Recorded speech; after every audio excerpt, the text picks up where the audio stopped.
Coming up next on TVM News. 52-foot sperm whale was laying beached on the shoreline of the Caspian Sea. Plus, we have news of a dangerous wildfire that has kept first responders busy. And President-elect Trump selected his new ambassador to the United Nations. All that and much more coming up on TVM News. Yeah, why not?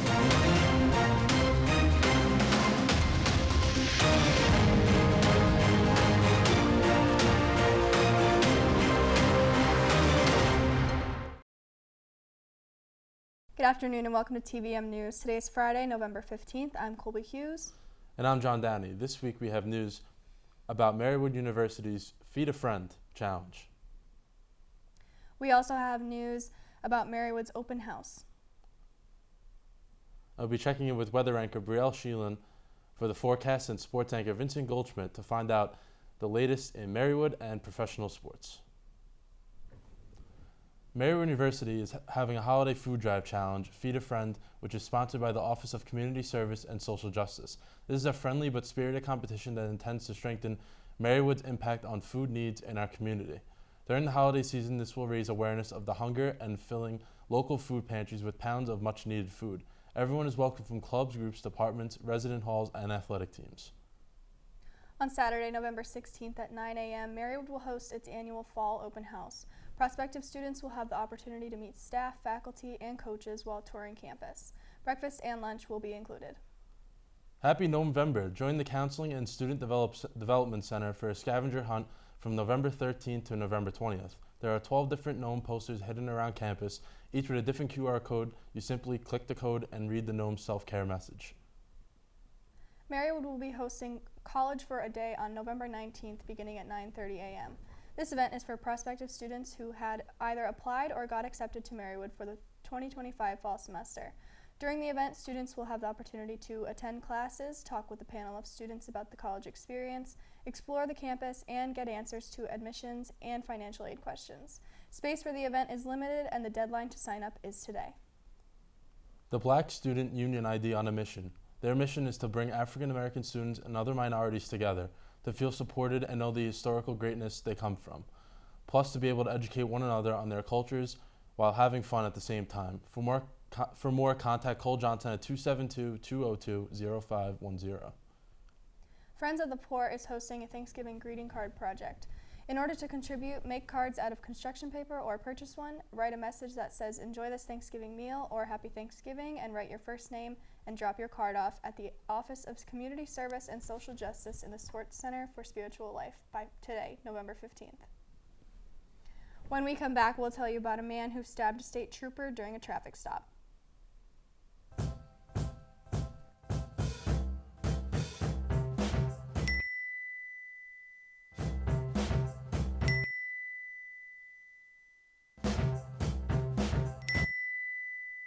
Planning the right amount of food is hard. The Guestimator makes it easy. Just tell it who's coming and what's for dinner. Then it tells you how much to make. And yes, it even plans for leftovers. Try it at SaveTheFood.com. Take the friggin' points this week! You have no run game.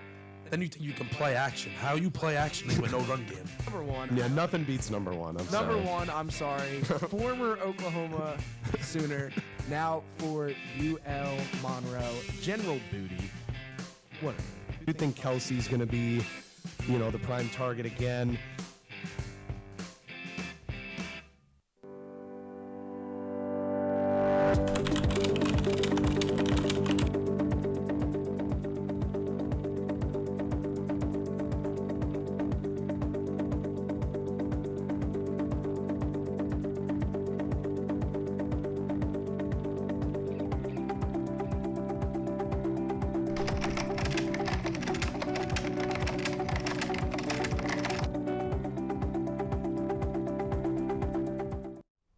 The St. Francis of Assisi Kitchen served nearly 10,000 meals last month and is on track to increase that number this month. Head chef Selena Gonzalez and her team of volunteers will prepare at least 20 turkeys and all the trimmings for Thanksgiving.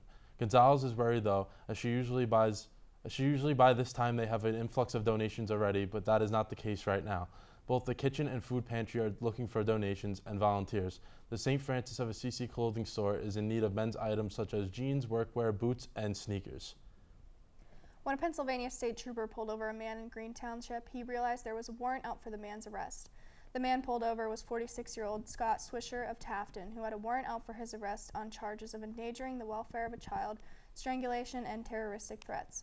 Allegedly, when the trooper attempted to take Swisher into custody, he claims Swisher used a pen to stab him in the head multiple times and fled.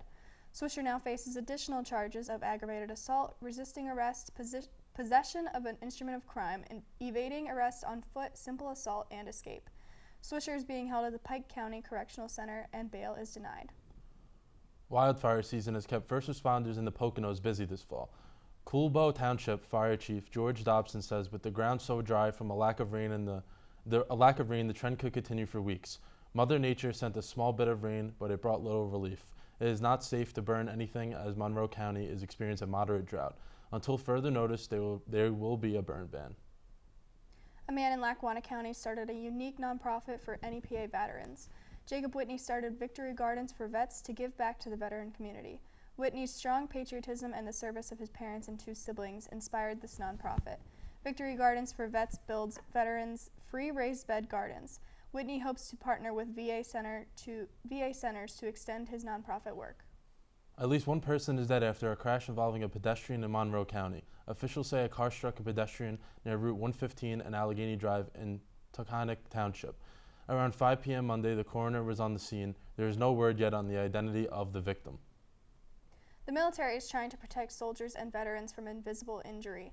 Army veteran Todd Strader recalls loading and launching thousands of mortars, or long-range, high-velocity projectiles with deadly precision. Strader found that the shockwaves that resulted from launching the mortars impacted his brain. The military later found out Strader had blast overpressure, or BOP. BOP was thought to be a form of PTSD, but a study later found it was an additional health risk that required more research. As a result, Congress introduced the Blast Overpressure Safety Act in April 2024, and the military is taking steps to better protect their soldiers. Flames damaged a home in Schuylkill County Sunday night. Fire crews were called to the place along West Sherman Street in McAdoo just before 7 p.m. The home sustained significant smoke and water damage. No one was hurt, and a Pennsylvania State Police fire marshal was called to investigate the cause of the fire. Luzerne County honored a World War II veteran. 98-year-old Sam Garnieri was awarded a Lifetime Achievement Medal in Luzerne County. Garnieri grew up in Pittston and enlisted in the Navy when he was 17. He served for 3 years as a commander at Post 4909. Now Garnieri expresses appreciation for his colleagues and serves in the military's honor guard. Coming up next, we have news about a man charged for the murder of 2 teenage girls. This is the story of a boy who is very sensitive to lights and sounds. So he built secret hiding places where nothing could get in. The boy didn't like looking people in the eye. It made him feel uncomfortable. One day, he found out he had something called autism. His family got him help. And slowly, he learned how to live with it better. Early intervention can make a lifetime of difference. Learn the signs at autismspeaks.org. Titans go! When the Teen Titans go to the movies, they know the best way to travel is safely. To keep your child safe, be sure to use the right car seat for their age and size. Exactly. Hollywood, here we come! The Atom has arrived! Have a seat, my dude. For more information on finding the right seat, visit nhtsa.gov/the right seat. Impressive. Brought to you by the National Highway Traffic Safety Administration and the Ad Council. Marywood's theater program just finished their recent production of Mad Forest by Carol Churchill and has high hopes for the spring musical. This year's spring performance is Natasha, Pierre, and the Great Comet of 1812. The show will be held in February of 2025. For more information, visit marywood.edu or follow the Marywood Players on Instagram. A man in Indiana was charged for the murder of 2 teenage girls that occurred in Delphi in 2017. Richard Allen initially pled not guilty to the murders of 14-year-old Liberty German and 13-year-old Abigail Williams. However, the jury found evidence of Allen being on the same trail as the girls on February 13, 2017. He admitted to being on the trail but denied killing them. Allen was arrested on October 31st in 2022 and is scheduled to be sentenced on December 20th. An enormous 52-foot sperm whale was lane beached on the shoreline of the Caspian Sea, the world's largest lake, since Monday. No sperm whales live in this vast body of water, so many people gathered to see the giant marine mammal on the coast. This whale, however, is not real. It's a hyper-realistic model made by an organization called Captain Boomer, a Belgian-based collective of actors, sculptors, and scientists who are trying to raise awareness of global ecological destruction, including the human-caused climate crisis. New York City's Mayor Eric Adams asked a judge to set trial for his federal corruption case next year. Adams claims the current date will interfere with his re-election campaign. Adams pled not guilty after being charged with 5 criminal counts, including conspiracy to commit wire fraud, solicitation of a contribution by a foreign national, and bribery. Adams' trial is scheduled for April 21st. An 18-year-old wildland fire crew member was killed while responding to a blaze over the weekend. Daryl Vasquez died Saturday afternoon when a tree fell over in the fire area. Vasquez recently graduated from Ramapo High School, where he was a member of varsity baseball. Anthony Vasquez, 50, described his late cousin as a stellar young man and a family person. Daryl died helping his community, and a red flag warning has been issued in the fire areas. Mattel recently got into a controversy with their line of Wicked movie dolls. The link meant to promote the Wicked movie led to a pornographic website. Customers were quick to share Mattel's mistake, and Mattel has since apologized and is working on a way to fix the error. A fresh round of violence broke out in Amsterdam on Monday night as rioters clashed with police amid a crackdown of last week's attacks on Israeli soccer fans in the city. Videos posted to social media show people shouting anti-Semitic slurs as a firework is lit inside a tram, shattering windows and causing the vehicle to go up in flames. Officers and a bus were pelted with stones, and one was injured by the fireworks. The Dutch capital has been under emergency measures since last Friday, when Israeli soccer fans were beaten and injured in the violent crashes. President-elect Trump selected his new ambassador to the United Nations, Representative Elise Stefanik of New York. The Republican representative has been outspoken in her defense of Israel. Stefanik was the youngest woman elected to Congress in 2014. She was a potential vice presidential pick for Trump before he chose J.D. Vance as his running mate. Now we will check in with Brielle Sheelan for the forecast this week. What's your favorite short-form series? What? I don't know.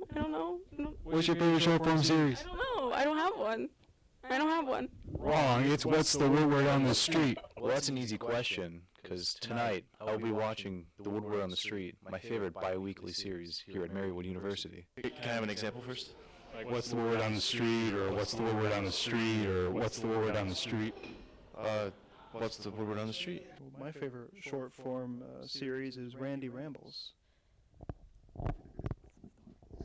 Oh, I mean Woodward on the Street. What's the Woodward on the Street? By the Woodward.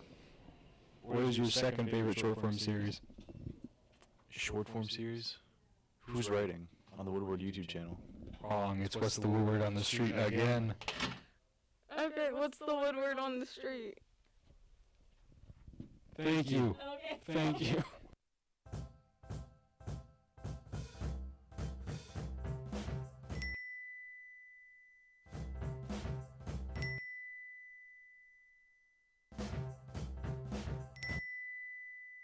Planning the right amount of food is hard. The Guestimator makes it easy. Just tell it who's coming and what's for dinner. Then it tells you how much to make. And yes, it even plans for leftovers. Try it at SaveTheFood.com. Thanks, Colby. Get out your winter coats. This week will be cooling down quite a bit. Today will be going up to 53 and will drop to 37 at night, with some clouds throughout the day and mild winds. Going into the weekend, highs will be in the high 50s. On Saturday, the low will be around 35 and 40 on Sunday, along with some evening rain. Monday will bring in a bit more sun in the afternoon, with a high of 59 and low of 44. Midweek, we'll see mostly cloudy skies with temperatures in the mid-50s and lows in the low 40s. Ending off this week, we will be having some rain and cooler temperatures, with Friday peaking at 52 and having a low of 37. With your TVM weather report, this is Brielle Sheeland. Have a great week. When the Teen Titans go to the movies, they know the best way to travel is safely. To keep your child safe, be sure to use the right car seat for their age and size. Exactly. Hollywood, here we come! The Atom has arrived! Have a seat, my dude. For more information on finding the right seat, visit nhtsa.gov/the right seat. Impressive. Brought to you by the National Highway Traffic Safety Administration and the Ad Council. That's him. He finds Franco. Backdoor pass. Bowsman with the zero! Austin Bowsman! The backdoor clutch set up by Franco with the huge jam!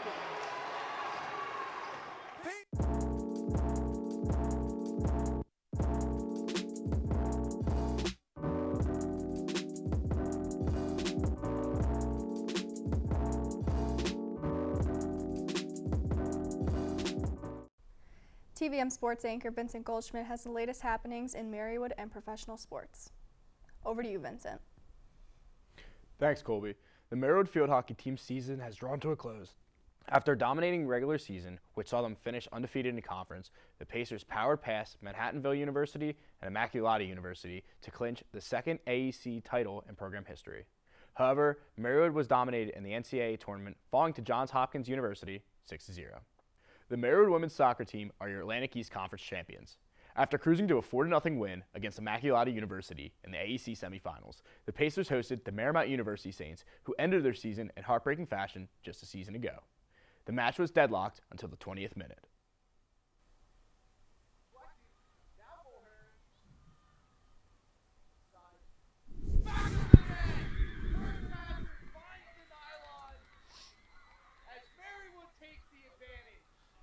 Kirkpatrick would assist the other Pacers goal, scored by Caroline Walters, as Marywood would win its third Atlantic East Conference championship 2-0.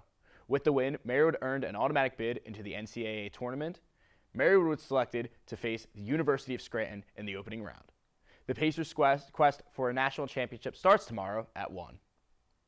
Both Marywood basketball teams began its season in a 2-day tournament before hosting their home openers. Let's start with the men's squad. Downtown at the University of Scranton, the Pacers earned an easy victory to open their season, 88-56. In day 2 of the tournament, Marywood faced their crosstown foes who they hadn't played since 2003. Despite a 20-point performance from graduate guard Trevor Seitz, Marywood fell short 66-52. They returned home Wednesday night to face Penn State Hazleton.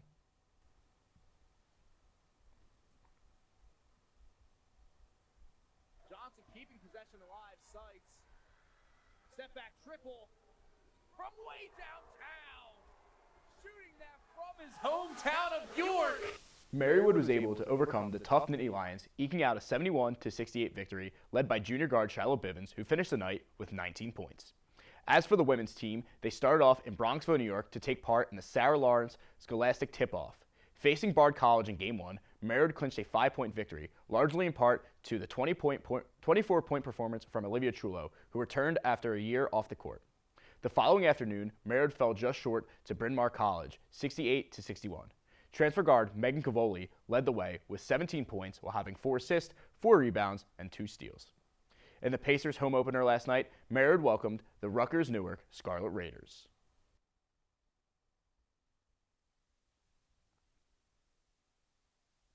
Had the paint so we can always lose the ball. Good ball move, Pacers, McDonald, pull-up triple, bottoms! Rachel McDonald putting the Pacers ahead by 10, 14-4. Marywood clinched its home opener by a final of 77-67. Senior guard Rachel McDonald was exceptional, tying her career high with 23 points. The Pacers return to play tomorrow, hosting Juniata College. Make sure to tune into the broadcast presented by TV-Marywood Sports. Over to the national scene, where the finalists for the 4 major awards in the MLB were announced Monday evening. To no one's surprise, Aaron Judge and Shohei Ohtani were listed for the MVP awards in their respective leagues, along with Juan Soto and Bobby Witt Jr. in the AL, and middle infielders Ketel Marte and Francisco Lindor in the NL. Young phenom Paul Skeens found himself as a finalist for 2 different awards in the National League, being up for Cy Young and Rookie of the Year, after a spectacular debut campaign. Carlos Mendoza and Stephen Vogt find themselves up for Manager of the Year in their leagues after leading their squads to the Championship Series berth. The 4 awards are announced in a 4-day span from Monday to Thursday next week. Though the Cleveland Cavaliers were expected to be one of the better teams in the NBA, they have exceeded many's expectations, crushing the competition out of the gate. Cleveland has won all 13 of their games, most recently taking down the Philadelphia 76ers. The Cavaliers return to action tonight in the NBA Cup group play, taking on the Chicago Bulls. Last weekend saw two huge SEC games unfold, with the third-ranked Georgia Bulldogs falling to the Ole Miss Rebels and the University of Alabama Crimson Tide going into Death Valley and walloping the LSU Tigers. One other major headline from the weekend was in the Big Ten, where Oregon quarterback Dylan Gabriel became the all-time leader in college football for touchdowns, surpassing Case Keenum. Second and goal.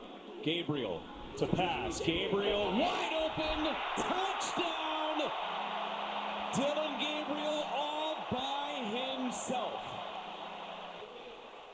179 career touchdowns. Keep that football, young man. Gabriel has the Ducks at a perfect 10-0 and atop the college football playoff rankings with just 2 regular season games remaining. With the latest in sports, I'm Vincent Goldschmidt. TVM-News will return after these messages.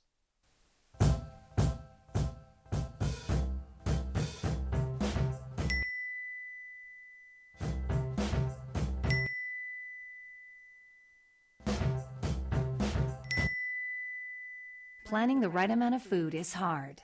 The Guestimator makes it easy. Just tell it who's coming and what's for dinner. Then it tells you how much to make. And yes, it even plans for leftovers.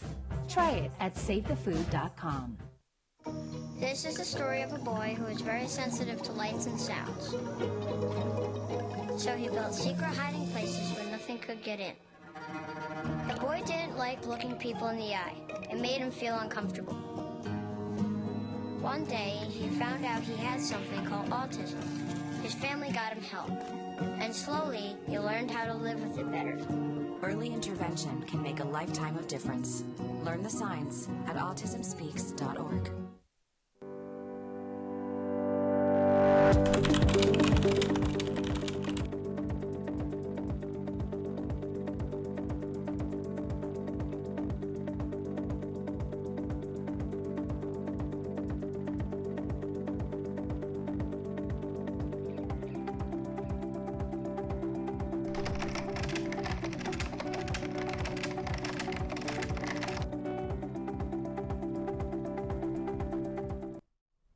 Animals at the Aloha Animal Sanctuary are receiving extra care.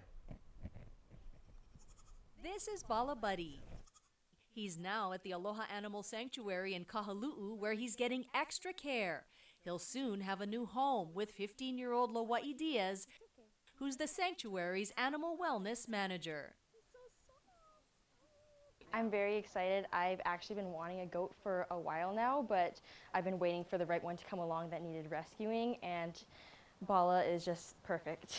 Caretakers here at Aloha Animal Sanctuary think little Bala is about a month old. He's going to the vet this afternoon, but for now, they think he's just fine. You would think that he would be doing very badly, but he's actually thriving. He's running around, he's hopping like baby goats do. The goat was stranded on a Waianae cliff for 4 days, and it's unclear how he got there. On our way to save little goat. On Thursday, a group of volunteers came to the rescue. You're gonna go down there, little buddy. The goat started kind of in a panic as we approached, so we just kind of hung back, just kind of slowly inching forward and using like a team strategy of kind of corralling the goat. I had so much love and respect for the community, for the volunteers who came together to just perform such an action, to risk their lives for a baby goat. Aloha Animal Sanctuary rescues all sorts of neglected and abused farm animals. There's former fighting chickens, banana leaf-loving adult goats, a big turkey, a boar that loves belly scratches, and a 500-pound pig named Ellie. As for Bala Buddy, a vet now believes he's less than a week old and will need special attention to make sure he's eating. I'm really glad they were able to save that goat. Yeah, I mean, I give credit to those people going up on top of the mountain like that. I would never be able to do that. That's going to do it for this week's edition of TVM News. Make sure to like and subscribe to the TV-Marywood YouTube page to see all the latest TVM content, and follow the TVM Instagram page to stay up to date with everything TVM has to offer. For Vincent Goldschmidt, Brielle Sheeland, and everyone here at TVM News, I'm Colby Hughes. And I'm John Downey. Have a great weekend, Marywood.